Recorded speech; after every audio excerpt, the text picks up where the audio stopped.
Today, I have a great conversation for you with Dr. Ray Doktor.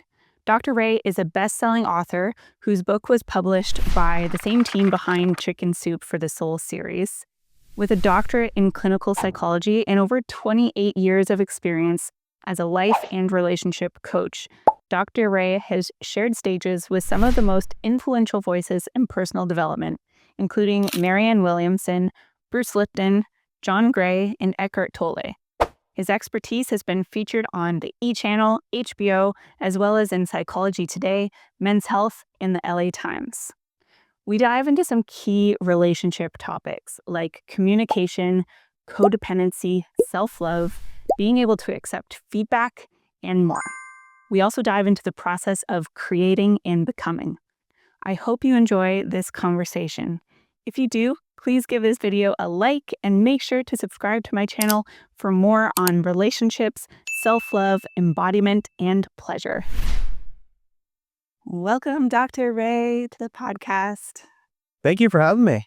Yeah, of course. I'm really excited for this conversation. We're going to dive into relationships, sexuality, pleasure, self-love, all things that we love to talk about around here.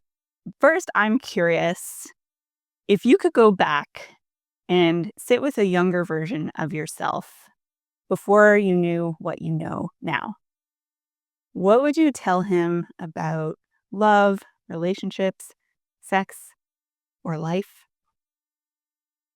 Well, I actually had that conversation with my son, who's 10 and a half years old, yesterday. Oh, wow. But not just yesterday, it was many moments within the last couple months because he's going through puberty, right? It's happening quicker than I expected. And so as an example, when we watch movies, there's always an exaggeration or a quick to how to get the woman. Like, it's just like everything's happy-go-lucky to he's noticed that the men who have a bunch of money will often be really insecure and like the bad guys, but they always have these beautiful women around them, to where I mentioned to him that when I grew up, that's what I thought you had to do to attract a woman. And never in there was the idea of love. Never. Of course, we spoke about it. Of course, the idea was that if I got in a relationship, that maybe I'd have that feeling, but there was never the idea that you need to love yourself first to experience true love and to give love. And so if I were to talk to the younger version of myself, I would say, first off, I'd probably maybe even choke myself and say, not bad, like, listen, you ignorant and arrogant, blah, blah, blah. And say, hey, here's the short path, and where where by taking pause, understand yourself, while you might not be going out there and meeting a bunch of teenage girls or doing the things that you think your friends are doing, that if you learn these tools that I'm about to tell you, you will avoid a lot of emotional pain. You will avoid a lot of insecurities, and you'll be able to create sustainable relationships. And so here's this shorter path, which in the eyes of your peers looks like a longer one because you have to go in the shed and sharpen your blade. And here's a shorter path where you might go, I have to learn all of this, and up until I'm 21 or 22. And I would say, yeah, it seems like the longer path. I go, but what if it led to most moments after that, you would be able to have a sustainable relationship. You were confident. You would land the job that you wanted, or you'd be an entrepreneur and be successful, that you wouldn't do all the self-sabotaging that I did, because I've killed everything in my life by self-sabotaging, whether it's relationships or my business. And so here's the short path, which looks longer. And then here is the long path where I took that, got a DUI, I went through so many challenges. It cost me a lot of money. And even when I finally got that uh, Mitsubishi 3000 GT that drove really fast and it was red, that and probably at that time my physical body was as buff as I could be, like Mark Wahlberg. I was so insecure at 26 years old. And I achieved a lot for someone my age based off of that consensus reality, such as this is what you do to earn respect from other men or people. This is what you do to get the trophy or the woman in your arm. This is what you do to live your life and say, get this pseudo respect. And yet there I was, insecure, claimed bankruptcy when I was 26. And that shift, even when I went, it's interesting about that, is that when I claimed bankruptcy, when I was 27 and a half, I managed to get into $50,000 worth of debt again. Mm. And that's, and I already started this work, this coaching work and everything, but I wasn't embodying it. I didn't have a mentor to kind of teach me these things, or I wasn't open to it because my dad managed his finances way better than I did, you know, and when he retired and when he died, he actually had enough money to support him. And so I didn't listen to him. I just wanted to get on the fast lane to get all those things because I felt empty inside. So I learned that because I'd not healed the relationship with money and self-worth, of course, I went back into debt. Mm. So Yeah. that's my long-winded response. Amazing. Yeah. So you talked about the long path of getting there. And you've had, from what I read in your book, you've had quite an interesting long path getting to where you are today. Can you Yes. tell us a little bit more about that? Well, it's still going on and it's never ending and I'm excited about it. But if you were to talk about prior different versions of me to get where I'm at in like the most pivotal points in my life, it was where I was a star football player and fractured my leg and could no longer play football, or at least for that season, went into depression. So I decided to change my complete image. I started the band. Then that was my identity for a really long time, like as a musician or rock star. And also kind of I always pushed the envelope. I've always been kind of that type of person, kind of still am as an adult and parent. Like for example, it would be, I would be the parent who would go to a um, Halloween and I would dress in drag, or wear a pink tutu.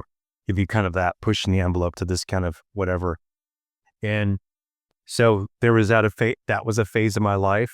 And then I worked for corporate America at a kind of like it was an aerospace company. And that was my first experience of like the most uneventful life, seeing these guys who I thought looked old in their late 20s going, oh my God, I don't want to be like them. And my supervisor advised that I follow my dreams and pursue my music career. And that led to, this is something maybe you don't know, where I was in Cancun and there was this contest that where men would dance in cages and take their clothes off into their underwear, and I won $200.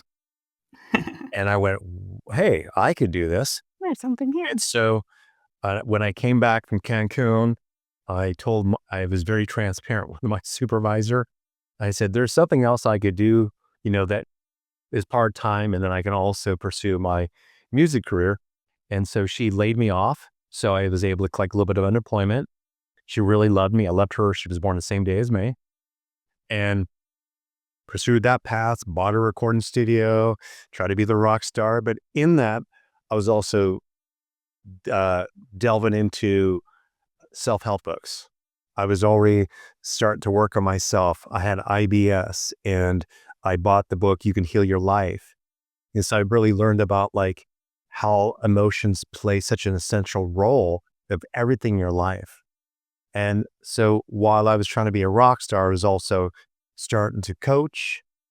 And there came a time where I just realized that I don't feel the need to promote myself as a rock star. Like like it wasn't that important to me anymore. But I also felt more connection to working with clients. That was my calling. And that was like a dark night of the soul because it was where, oh my God, this was my identity since I was 14 years old. And I'm about to, completely shift it at 29, 30 years old. And then I went back to school, got my master's, got my doctorate in clinical psychology. Then that was a trajectory of like being Dr. Ray, whatever that even means. And that was also, I want to be the next Tony Robbins, to get on TV shows. And some of that happened. But then even that, I just recognized how much my credentials didn't mean anything to me. But I started an 80s parody band when I did graduate. And so I went back into the music business, was playing for about 12 years. I'm still a musician, but that ended in March 2020. But I'm going to start that up again when I move to Asheville, another 80s parody band. I wrote a book, what was it, last year. It was a bestseller. So I'm an author as well, but there's just much more things that I'm ready to create. So it just continues to happen. And I'm also a parent. I raised my son primarily on my own. That's an interesting story as well, but I've taken that on. My son is thriving. And yeah, life just keeps moving forward. And, I just noticed these identities that we all kind of in some shape or form think it's going to make our life better. But what I've learned through all of these different identities is that my becoming and being able to take pause in those experiences and to be able to learn and grow from every relationship that I've had, to really learn from what I might coin as my failures, to contribute to my forever unfolding consciousness, and to be able to live a joyful life. And so that's me. That's just how it continues. So I don't know where I'll be 5 years from now, but I'm sure if we talk 5 years from now, I'll have some fun story to tell you about, like, who I've become or what I've experienced, such as I'm in Ashland, Oregon right now, and I became a pretty good gardener. I mean, I have a fantastic yard, and so it's like, I'm a creator. We all are creators. Yes.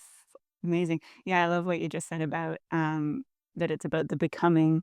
And I think that's just exactly it, that when we are looking into the future, things that we want, we think that, when I get this thing, then I'll feel X, Y, Z. The when then fallacy, right? Putting off feeling that way until we get to that moment. But we never actually know how we're going to feel when we get that thing. We can only imagine if we get there, and who knows what our experience will be. Probably a lot like it was the whole time in between whatever we've been practicing feeling. Yes. Isn't it interesting? Yeah, So if there's desire you don't have, when you do get it, you still feel like you don't have something. exactly. Yeah, because that's what you've been practicing. So when we focus on why do I really want this? Well, how it's going to make me feel, and more importantly, who I get to become in the process of creating that thing.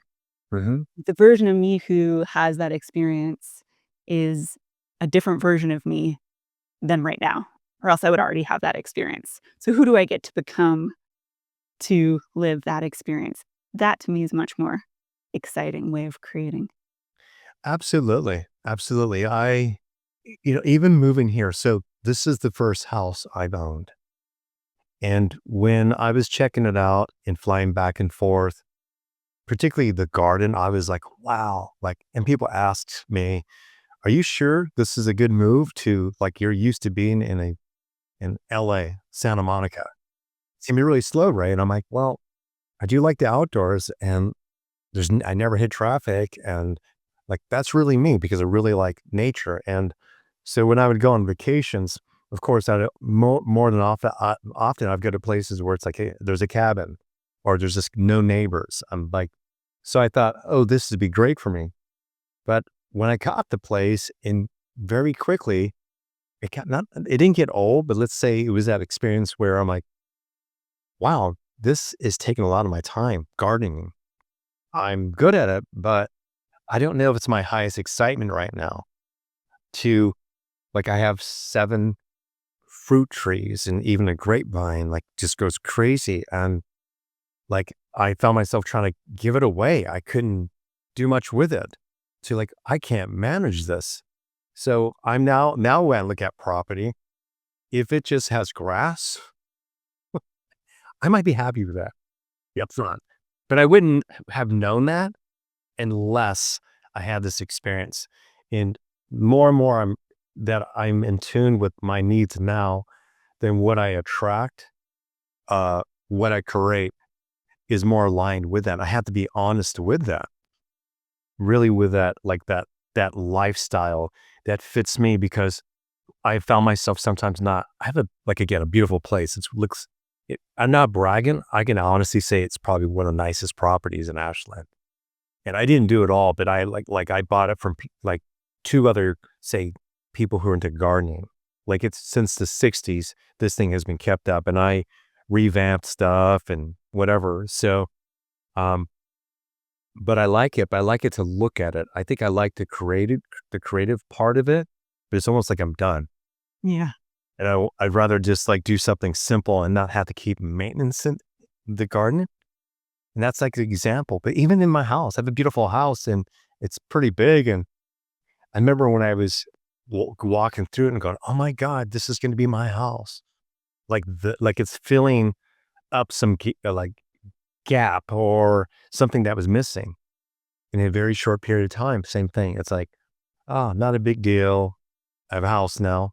But there's been moments when I'm chilling in my chair and I kind of look around and kind of go, wow, this is my place. I go back into it, and when I go back into being present.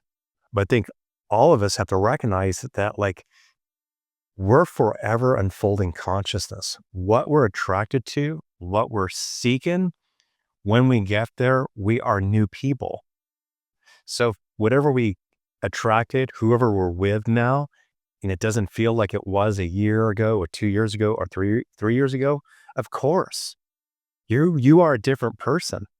And it's the cornerstone to having a sustainable relationship. Because if couples are not relating and they just think that their partners just figured out and they're always going to be a certain way, then like, of course, you're not going to have sexual polarity. Of course, you're going to think you're maybe married to the wrong person. Of course, you're going to start having challenges and probably blame her or him rather than recognize that, oh my God, I'm not rediscovering myself every day. Therefore, I'm not rediscovering my partner every day.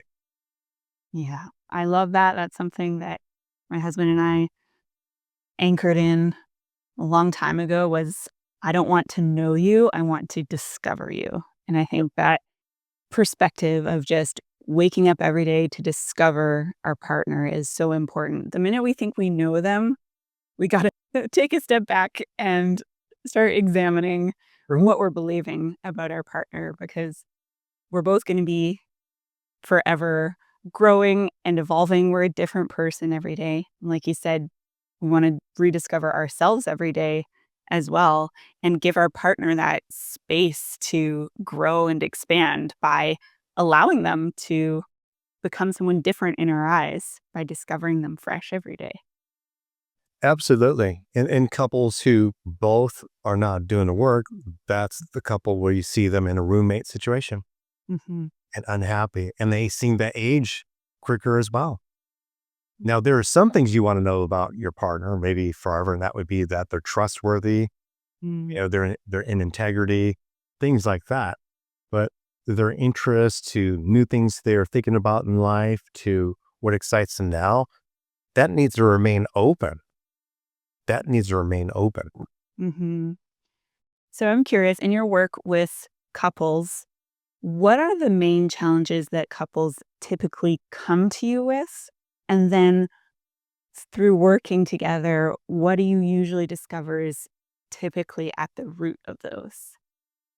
Well, at the root of the challenges, more than often, is communication. Mm. Bottom line, communication.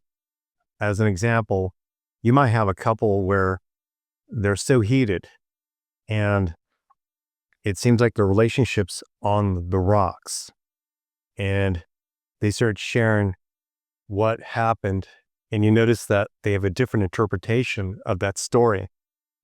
And then they also feel maybe not heard or seen when the other person cuts them off. They feel disrupted.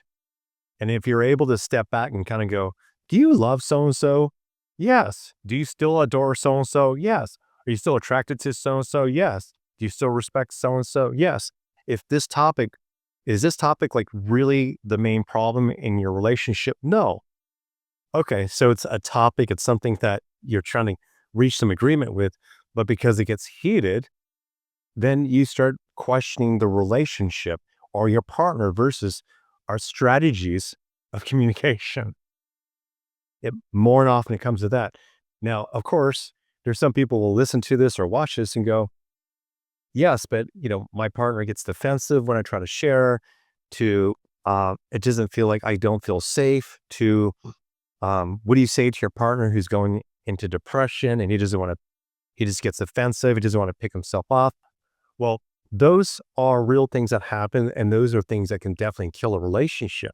However, if you're authentic in that relationship, such as the man who's depressed and gets defensive, you either have a choice to lean in to that conflict or keep the conflict within and build up into resentment. So when you finally see a coach, you're just screaming and yelling. But who created that? Did he create that? No. You might say, well, his defensiveness, sure. But if you leaned into it, something's going to have to happen. And yeah, it might be where you're not a match. It might be you go both see a coach. It might be where something comes out of him that you don't realize that how you're participating that's creating that. But you got to lean in. And so a lot of times couples don't even talk. It is pushed it under the rug. And so that's where you sometimes will hear if you work with couples where they'll say, this problem has been going on for 2 years you might have another partner go, I felt blindsided. And the partner saying, but I've been telling you this over and over. I didn't know it was that serious. And then she's saying, what are you talking about? You see me cry. You see me walk out of the room. I kept telling you this, but because she remains in a relationship, because he's still having sex with her, like he's still getting the benefits and nothing's changing, then that's also maybe a mixed message. It's him like receiving his partner like, okay, she's just complaining. It's just a woman thing. And I'm not going to worry about it. I'm not going to change. I'm not going to do anything because I still get a meal. I still get sex. I still get all the benefits of being in a relationship and not changing. Mm. Yeah, we can't assume that our partner is correctly interpreting Right. Yeah. our expressions if we're not explicit about it. Yeah, exactly. Just because I cry about something, there could be a million reasons that I'm crying right now. And there are so many. How many times do I just feel the need to cry just because that's what's coming out of my body right now? And it actually has nothing to do with my partner. Versus sometimes there's really something that needs to be repaired and a request that needs to be made. And we assume that just because we know what's going on with us, that our partner is magically going to be able to interpret that as well. But no, we need to be explicit. We need to really communicate what's going on in our inner world and make clear requests when necessary as well. Cassidy, have you seen this more with women where they have this idea that their men are supposed to be more intuitive? Yeah. Yeah, it's definitely a pattern. Oh, yeah. Yeah. Definitely I have to We, encourage. how about have you had the sections? You should read my mind, right? Yeah, actually. Yeah. And then she's like, well, my friends get it. Then, of course, you say, well, your friends, are they females? And the woman says, yes. Well, okay. Yeah. Then there might be this attack. Well, why is he so thick headed? Well, then he has his version of that, like where what he shared wasn't an opinion, it wasn't emotion, it was a clear instruction, and she takes it as, oh, he's just sharing his feelings. When he's like, no, I need you to do this. So that's a funny exchange I have with men and women, because often with women they think the man should just know it. I experienced that with my girlfriend, and she's a coach. And she recognizes that she just has this assumption. that I'll get it. And the same thing is happening with her as well. In fact, we did a coaching session yesterday, and I'm not going to talk about the topic, but it once again, even when the coach was talking about what can help, the way she interpreted it was no different than like him pulling out a toolbox to work on an engine and her saying, "Oh, I get this," but she pulls out the hammer. And you're not going to work on an engine with a hammer. And of course, a dude just used an analogy of a freaking engine. I guess it's a generalization, but the point is, you will never usually work on a car engine with a hammer. And so I noticed that she is still maybe not fully understanding what tool it is or how to use the tool. And so that led to a conversation today where we're going to sit and chat about that to move forward. But also he mentioned that like, even though like she's a coach, I have a lot more experience, way more experience. And he said, what shows up for you is that you're quick, Ray. You've got that fiery masculine energy, and you kind of project onto her that she would just get it like that quickly. Mhm. And if she doesn't, there's kind of like this inner frustration that she experiences as impatience. So she even closes down even more. And so we're both participating in this in not a loving way or expansive way. So I have to recognize my projections in that because I get things quickly. And I don't know what it is. I don't know if it's because I'm left-handed or I don't know, but like I'm one of those men who get women for the most part. Pretty intuitive. So I guess that's even how I kind of got into this work too. I just understand how that brain works a little bit because I'm very similar to that. Mm-hmm. Yeah, and it just goes to show that the work is never done. There's always more learning to do, and it gets smoother and smoother for sure, which is important to mention because I also am not a fan of the common story or belief that like relationships are always hard. Well, actually, no, my relationship isn't hard at all. My relationship is easy, and that's a beautiful thing. And it takes work to get to that point of feeling easy, and it takes ongoing work, but that doesn't have to be hard. Like the work is actually like what brings such deep connection. When you get vulnerable and lean in and and really be open with each other, that's what's so beautiful. Yes. Yeah. Well, often people just repeat what they heard from their parents Yeah. or what their friends say. And it's because of this. Most of the time, people are not even doing any inner work or any shadow work. So of course, it might be much harder for majority of people out there who have never even done any type of therapy or coaching. Hmm. So what it is that they're in their own way and they continue to try to play out the outdated versions of themselves, the unhealed versions of themselves to the teenage versions of themselves. So therefore, there's never expansion in a relationship. They just kind of, don't you notice in movies, and when we watch these movies as a family, whether it's a Kevin Hart movie or like even like funny movie, it's like how much they hold back on telling the truth. Yeah. Like they There's so lie. much lying in You TV say, and movies. So much lying. oh my God. Crazy. So I educate my boys. She has a son, so I see him as a stepson, and I will sometimes stop the movie, like pause it, and give a narrative to that, or just kind of share. I go, what would you guys think would have been easier if you would have shared the truth? Yes. I go, but what if she would have broken up with him, or what if things would have changed? Then they would say, well, at least he was being himself. I'm like, yeah, you got it. Yeah. Like in my world, like everything works really well. There's no problems. And as an example, even when there's tension, I'm not in the dark. So I even have a handyman here, Zach. And Zach is going through depression. Zach is going through divorce. I know all these things. He started kind of getting flaky with me, and he my son's mother lives a mile and a half down the road, and I own that house as well. And she brought it up to me. She said, "What's going on with him? He like opened up our door without even knocking." I'm like, "Ooh." I'm like, "Yeah, did he have permission?" She said, "No." I'm like, and so I called him out, and he shared with me, like what was going on. And I noticed it too. He's like, everything's taking a little longer. He looks unhappy. We both have been feeling this kind of weird vibe. Well, most people, I know it's a generalization, would say, "Oh, at least he gets good work done too. Oh, I'll just fire him. Oh, there's nothing there. There's nothing there." But I kind of see him as family. I've seen him so many times that I recognize by connecting to and really seeing him as a human being, it'll make things a lot better.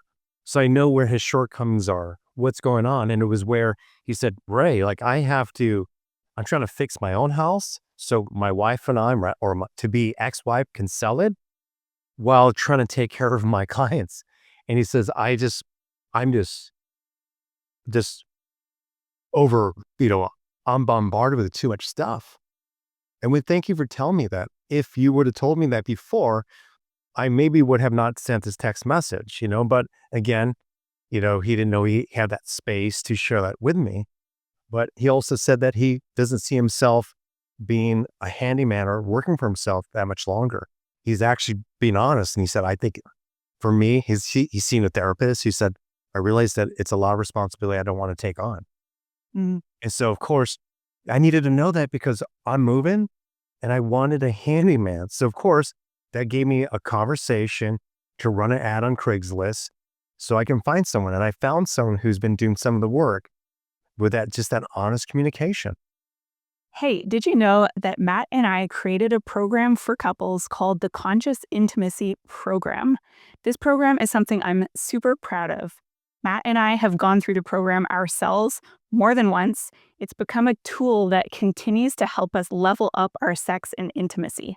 The program will give you a step by step roadmap to create a conscious intimacy practice with your partner, giving you the tools and practices for better communication, deeper connection, and better sex than ever. It's not just some tips and tricks, it's a whole new approach to intimacy that will level up your entire relationship no matter where you're starting from.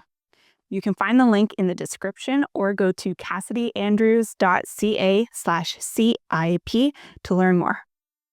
Yeah, it applies, same thing in our intimate relationship, applies to every relationship. Rather than assuming what's going on with someone, when we just simply ask, we get we get accurate information. We open up the space for honesty and vulnerability, and then we can move forward with clarity. So we should just never assume. Yeah, I went out with a guy named Jesse last Friday, and he was quieter than usual. And and the message I left was because he's a gardener also. I want him to oversee my garden periodically. But I did ask, I said, "Was everything okay with our conversation?" I didn't assume something was bad. Yeah, I was just curious. And he said, "What you probably picked up on, Ray, was that I'm trying to be a better listener." I mean, yes. I go, "You're usually really chatty." He would fill up the room. And I think maybe someone called him out on it or something, or he just wants to practice that more. Plus, he admires me. He said he wants to listen to me because he admires me. So that's what I picked up on. It didn't bother me, but it was enough to kind of go, I wonder if he's okay. I genuinely cared. Yeah, and it's easy to have that same experience and create the story that, oh, he was not into this conversation. He's just like wasn't enjoying it or making whatever story about it. He's mad at me. Yeah, What did I do wrong? And send some really weird, awkward text messages that we regret later on. yeah, exactly. So your background is in psychology. So I assumed you were I assume you're trained like in kind of talk style therapy. And was that kind of how you were trained in your Not at all. um, I was, no, not at all. I was trained in more somatic based type of coaching by Dr. Morris Neviton. And his method was derived from Fritz Perls, Carl Rogers. He worked with, God, I can never pronounce his name, but Stanislav Grof, who created holotropic breathing. Oh, yeah. So his method was where it was a combination of hypnosis, breath work, where a client would go into their body and they would do free association. And he would also take them through, like, say, past lives, past life regression. That's how I was trained. Then I went back to school to get my credentials and learn that way. But I've never been a talk traditional therapist. I've always been a coach or done the Netherton method. I now have my own methods that I do. I do share some of it in my book. How I work in real time or in front of an audience is way different than what's in my book. But that's even why it took me so long to write my book, Mhm. was because how do I duplicate how I work? Yeah. You know what I mean? I How? totally relate when I try to even just trying to explain to a client, like, the process you go through in coaching. It's like how it this, like, inner journey that's different every time and a total mystery a lot of the time. So how do you Yeah. explain that? Yeah. So, like, I had to give in. After 5 years of writing 2 books, not putting them out, I went, okay, this is as best it's going to get. And what's interesting is that I've had like hundreds of books bought by therapists and coaches to give their clients, because it is succinct. It takes you through a journey of, like, how we take on impressions and collective narratives. It goes through trauma. It goes through everything. It's like a workbook also. And it was, I got that from working with Dr. Netherton to my own work, because I've been trained in so many different modalities, for at least 15. And so I've kind of combined all of them together. Like, a lot of people have been doing this for a while. When you become seasoned, I assume that you create your own version of your work, because, you get the tools, but still you're in the experience. Hopefully you kind of create your own thing that works for you and works well with your client. So to write about that, so I wrote that in my book. That's why I wrote in my book about all it takes is one, drop your one big hidden belief and master your life. Because at the core of my work and what I saw Dr. Netherton do is, as an example, uh, a client, oh, here's one uh, that I had with a client who came in who had been perpetrated like 5 different times. Mm. And I knew, I could feel in her body that she was still stuck there, like it was still there. And so I worked with her, and maybe it's just a couple sessions. And reason why she was seeing me was not because of the prior rape 10, 15 years before seeing me. It had to do with that she was traveling because she got a job promotion, and she was having major anxiety because she was going to relocate. So we go into the session. She's kind of in somewhat kind of a hypnosis, and it takes her to the moment where her parents were telling her to not, like, go to college, outside of their state. They were not helicopter parents, but they put a lot of fear into her, probably pretty much her entire childhood. And then when she was visiting that campus, she was raped. She actually got attacked or something. So what was programmed in there is that the hidden fear or belief was, I can't trust my own decisions. Trying new things outside of what my parents taught me can get me hurt. She had these hidden beliefs. So we worked very little on that rape scene versus the negative hidden narrative that she had in her psyche. And so, of course, when we resolved that, she didn't feel anxious. She felt excited to move there. She did, and she did well there. But that's what was holding her back. But the narrative she would tell herself prior to that, or her parents would tell her, or her friends, is like, that's normal. You have fear of the unknown, which is a true thing. To maybe it's gonna be really hard to live away from your parents. Yes, but more true because they told her that she would make poor choices without them. And this is a woman now she was now in her, like, late 30s, and doing pretty well, still kind of running through her head the outdated programs of when she was perpetrated as a teenager. So in my book, I kind of go to those hidden beliefs, of like sometimes those hidden beliefs are creating all the problems in your life. Yeah. Yeah, that's it. Mm. And so But how I get people there one-on-one is a little different than what's in my book, but yeah, that's, and with couples also, like, when they come to me, a real like to get right to the core right away, of like to move it forward, especially if they're bickering, is asking these two questions. Number one, what do you fear the most if you guys were to end the relationship? What you hear come up is the stuff they don't want to take responsibility for, their other fears. Mm. You hear that. To two, another one was, if forget about all the bickering, forget about like what he did or she did. If I waved a magic wand over both of you and it were to be better, what would that look like? If they don't have a positive story, then they have no map. They have been in this negative, loop. And one of the reasons why they're probably still stuck is because they're not looking towards any positive future. Yes. And if they say something positive, then of course I write that down, but it's where they'll say these positive things that they want to create and versus what they're saying and doing in a session. So here's the positive version of them. Then in a session, they're disrespectful. And so you can kind of draw the connection to both, like not to dismiss their anger in that now moment, but to recognize that this type of communication will never get you to this better future place. Hmm. Yeah, I think it's so key, and something that gets missed in a lot of talk therapy is really having that clear vision of what you really truly want, that North Star to move toward. And instead, so much of the time, people just keep rehashing the same problems. And of course, then you're just creating more of the same.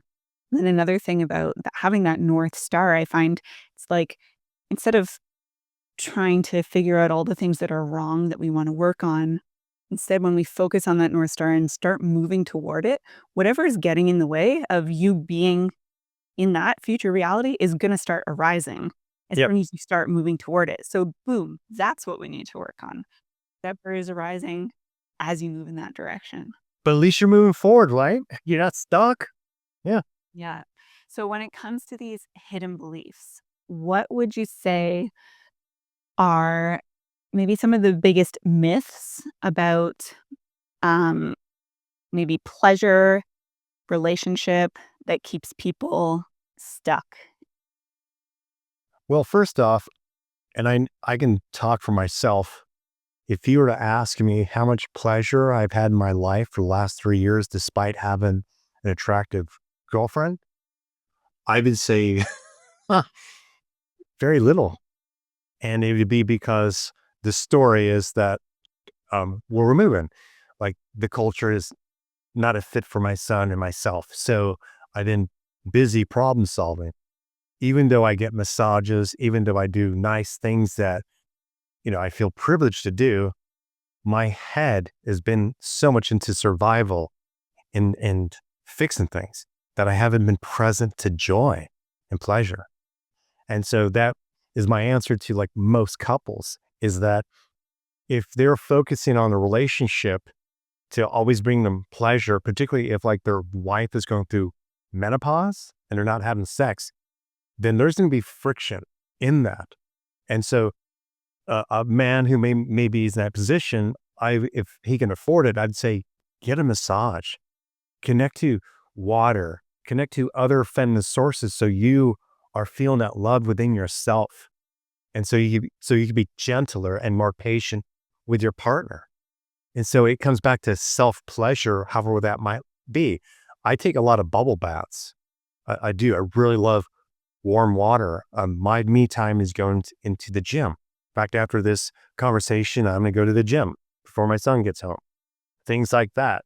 That brings me some type of joy. And if I don't have that and I'm doing like low dollars things like freaking on Apple tech support, oh God, or or something, and and just things that, yeah, like it drains me or I allow it to drain me, and you'll see my mood.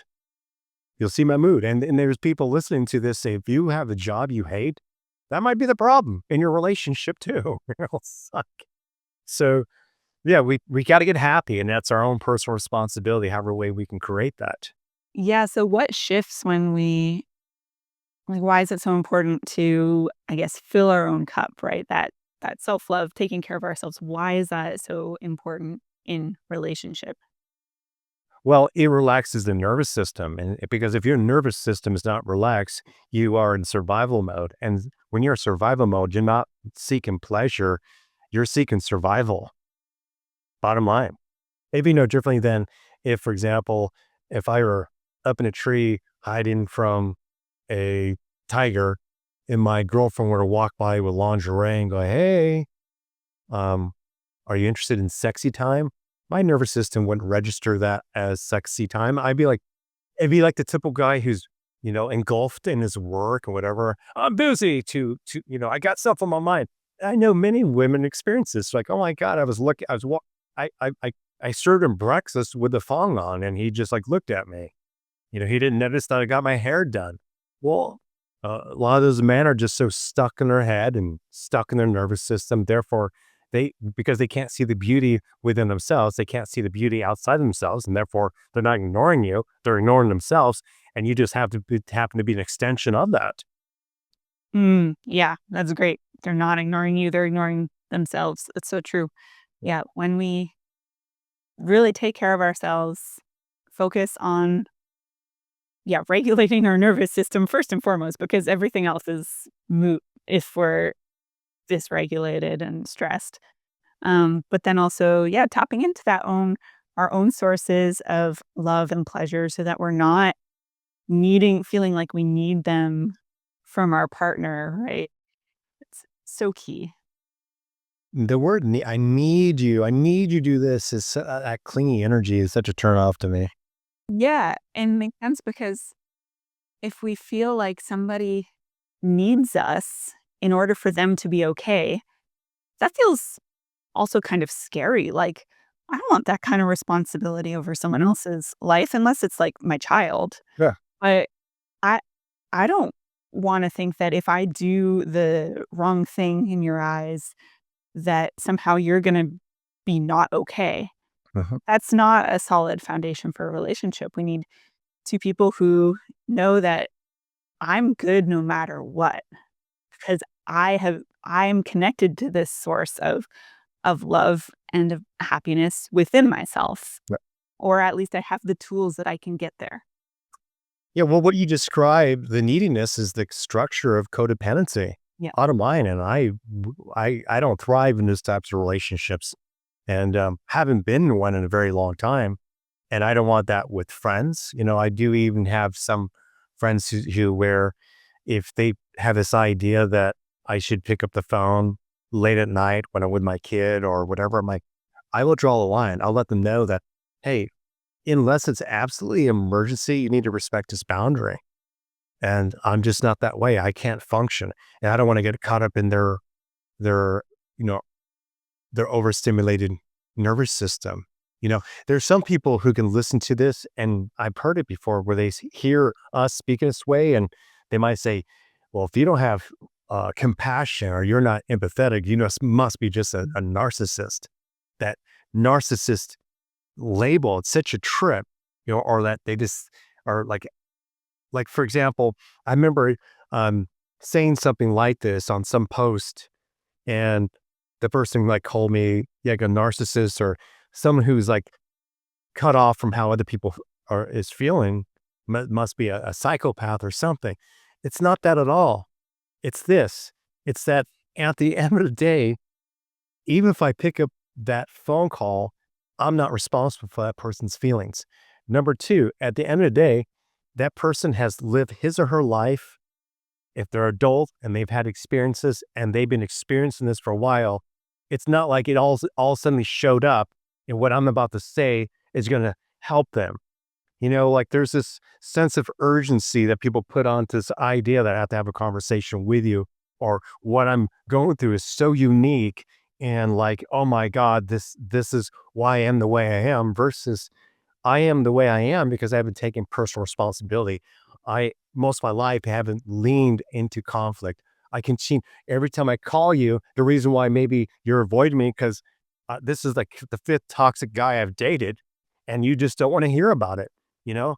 And by listening to me, maybe you're enabling me. You know what I mean? Like, let's be real and honest. And so there's got to be boundaries.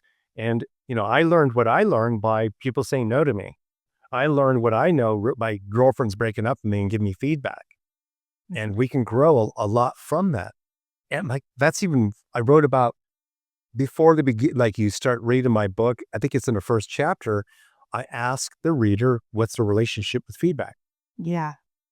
So Because, yeah, because if you can't handle feedback, put the book down basically, because you're going to be triggered. And Mhm. so that's how we have to grow.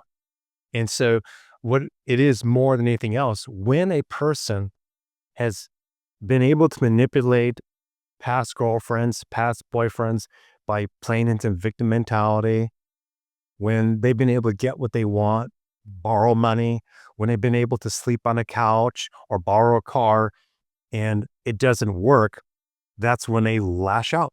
That's when they attack. And that's when they might go like, you don't care about me, like, your boundary is creating an issue for me versus your boundary is something that I can model to help my life because I don't have a strong yes or no. And I allow everyone to cross my boundaries. And I'm a people pleaser. And my life is a mess because I don't take care of my own garden. Mhm. Yeah, being open to feedback in relationships Yeah.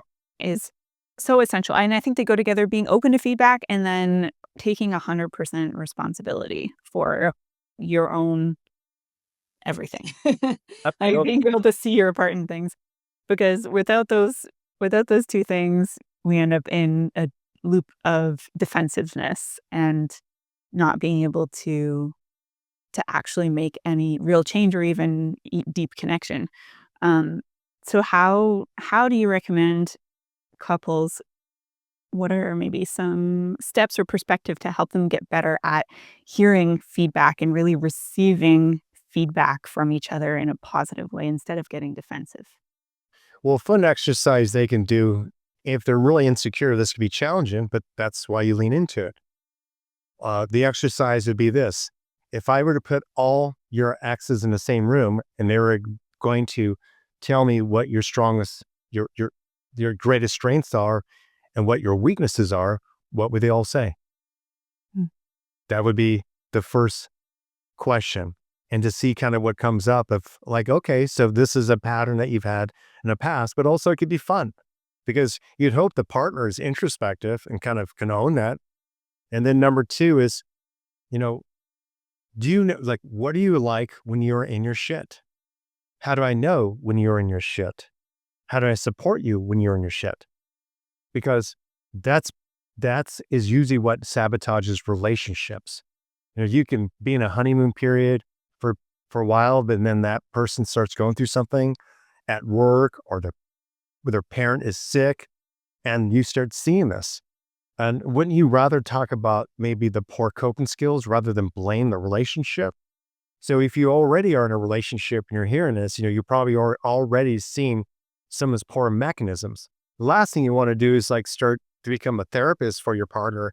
He or she's this way because his mother did this and that to, they, uh, he was in his family, like he was treated as a prince. So he thinks like he walks on water. Like that stuff, those stories you project onto your partner never work, never works. If anything, it's starting from just pure statements such as this: I feel this in your presence. When you make arrangements and like set up the dinner reservations, I get turned on. It's like it's it's sharing like positive things also that really make you feel good and turned on about the partner. To you might be uncomfortable with this. It's like I see you seem kind of I'm feeling sadness when I see you and I love you. Can we talk about that? It's not attacking you're sitting on the couch, you piece of shit, blah, blah, blah. It's just coming from an I statement. It's being curious, but you have to own that. And that's a conflict for a lot of people. Like, oh my God, I can't say that. Well, then there's your work. Why couldn't you? Why couldn't you say that? Yeah. What a huge shift. Such a simple but huge shift to just speak from your own present moment experience. Mhm. When this happens, this is how I'm feeling, right? Nonviolent communication. This is when you do this, or when I see this, I feel like this. Whoa. Just if people could practice that one shift instead of reverting to blame or criticism, just explaining how you feel, it opens up the space for connection. Mhm. A defensive person who hasn't done the work might say, for example, you might say, when you don't take out the trash or help me out, sometimes I feel like I'm doing everything. Well, if I were a defensive partner, I might say, so what you're saying is I'm a lazy ass or I'm a piece of crap or whatever. Yeah, that could come up. That's an issue. But the other person can say, I don't feel that way. I go, and I actually was talking about myself. And so I'm talking about myself and my experience. I'm sorry that you felt that way or you heard it that way, but I don't feel that way. Yeah. You know, you got to keep it simple. But then you have some people are so defensive, they'll just keep coming back at you because they just can't handle it. And it's taking steps. It might be where you have to create a container of just having a conversation. And that's why maybe you might want to work with a coach, because it's where you kind of have a referee there. And it's like, we're going to so and so is going to share for 1 minute. Remember, she is just sharing her feelings. She's not calling you a name. She's not even saying what she's telling you is truthful or the actual or your reality also. Can you let her speak for 1 minute? Then when she's done, you share from an I statement the same thing about that same topic. And sometimes you need to do that. And couples can do that. Like if they could just create that container, they can have these conversations. It's really valuable to set that time and space aside for just, let's connect about our relationship. Like, let's talk about our relationship rather than bringing up, there's something that's been bothering you, bringing it up in the moment that that thing is triggered.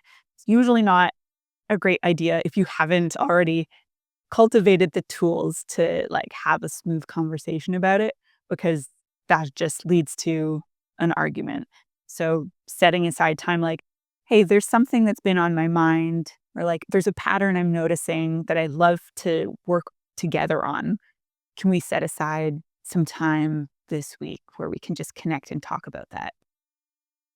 And let's be honest, you know this. By the way, are you a therapist? Not a therapist. Okay. Yeah. Okay. Well, there are some people who are they're so stuck. There's maybe alcohol involved. They're very much in fight or flight, like it's going to be really hard for them to go there. So what Cassie and I are talking about, people who say don't suffer with some maybe major mental illness, with a person who actually is a little bit more open to communication. Like, for example, let's just say it. I don't think anyone on the Jerry Springer show could actually do these tools. Okay. Use these tools. So yeah, if you're with someone who's kind of violent, who flips out, will probably run and get out of the relationship, but like it might not work with that type of person. Yeah, it's always important to highlight that, like, anytime we're talking about these kind of Yeah. tools, it does require, like, some kind of foundation of growth and personal responsibility, Yeah. and if your relationship is unsafe, Hmm. then, these aren't the tools you need, like, you need to either find a way to leave or find a way to resolve whatever needs to be resolved. Uh, yeah, it's always important to talk about. Okay. Briefly, we'll do like rapid fire round. Okay. Um, I'd love to hear a little bit about, what do people get wrong about the masculine feminine dynamic in relationship and sex? Well, I think most people I keep saying most and many and blah, blah, blah, but I think it's pretty true because most people identify masculinity and femininity with gender roles still. Yeah. Just that's it. I see it as more of a neutral energy that we all embody, and that some women have more masculine qualities and some men have more feminine qualities. But in relationship, as an example, the way they can clash could be something like this. It'd be like where a woman is used to speaking in a more boss tone or masculine tone, and she's with her partner who's masculine also, and he wants that feminine desire, that imitation, and they're out in a cabin, and she says, "Go chop us some wood," versus, "Honey, I'm cold." Hmm. You know what I mean? So one would be kind of more of a command, the other one would be an invitation. Masculine men might kind of lean into that invitation. Some women might say, "Oh, I did that with my man. He didn't do that." Well, maybe it wasn't masculine. I don't know. I just noticed men I know who are masculine want to be able to fix things. They want to be able to show up. Sometimes that can happen just with communication. As far as in the bedroom, uh, so I know that if there is two people where they're trying to dominate each other, that can kill polarity.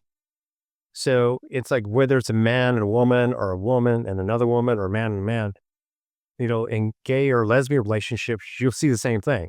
There's always someone who's a little softer, who might be the feminine person. There's always a person who's more the masculine person, right? And that's how, most of us, it's a generalization, we step back, whether they're gay or straight, we can go, oh, I can see how that works.